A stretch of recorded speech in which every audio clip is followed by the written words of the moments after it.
Bem-vindo ao canal Eterna História. Neste canal, gosto de abordar sobre os mais variados temas relacionados à história. Bom, o tema de hoje é sobre o fascismo, um tema que está muito em alta já tem alguns anos e bastante complexo e polêmico.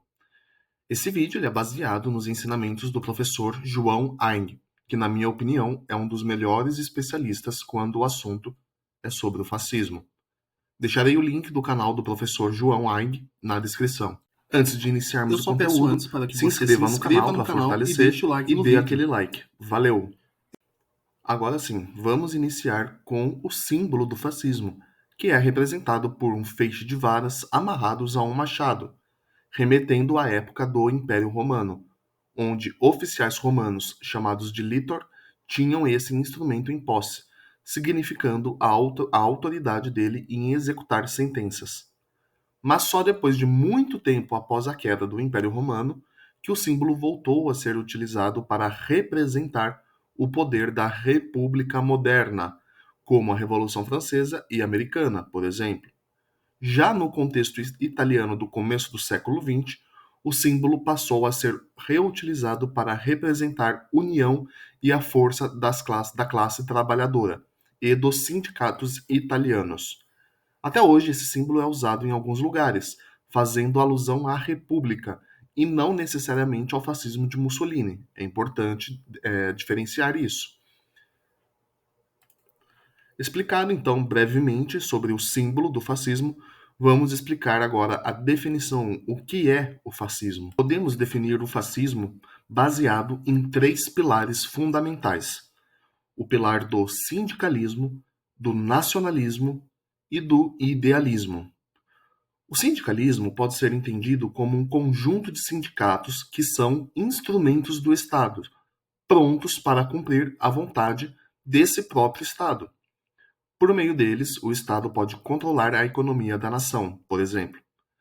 O sindicalismo depois descamba para o corporativismo fascista, mas é importante compreender que sem o sindicalismo, o corporativismo não surgiria.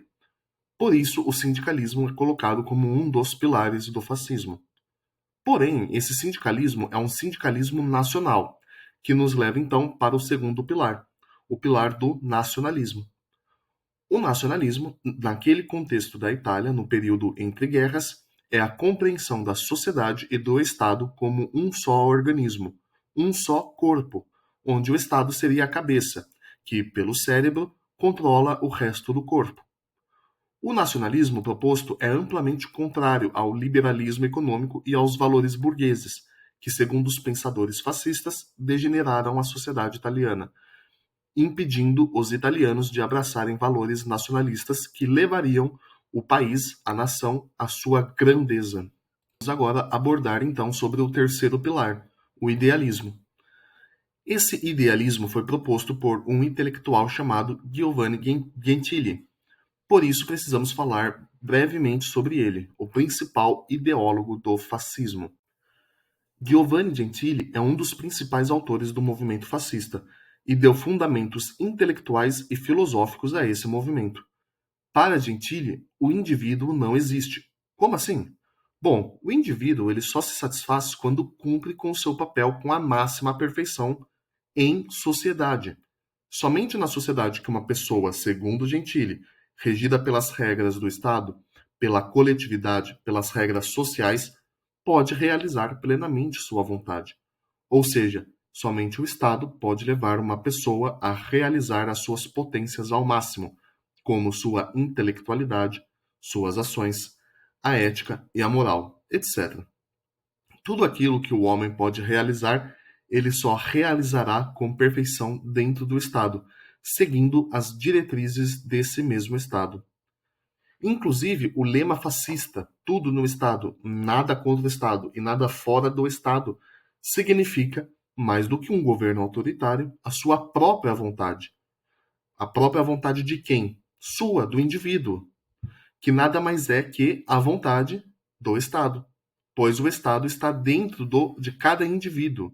E por isso o governo tem que te encaminhar em direção à sua verdadeira vontade, quer você queira ou não. Em outras palavras, Se você quer fazer algo que não está de acordo com o Estado fascista, o Estado fascista então tem o dever de te forçar a querer aquilo que você antes não queria. Em outras palavras, se a sua vontade está contra o Estado, é porque ela está então corrompida e o Estado deve corrigi-la. Lembra do exemplo do corpo, onde o Estado é a cabeça e o resto do corpo a sociedade, as pessoas? Então, é a cabeça que manda no corpo, o Estado que manda na vontade das pessoas. Para o quê? Para que elas realizem o seu dever ao máximo. Essa é, obviamente, uma loucura, claro, né? Não estou aqui de forma nenhuma, antes que alguém possa entender errado. Não estou defendendo esse tipo de coisa, tá?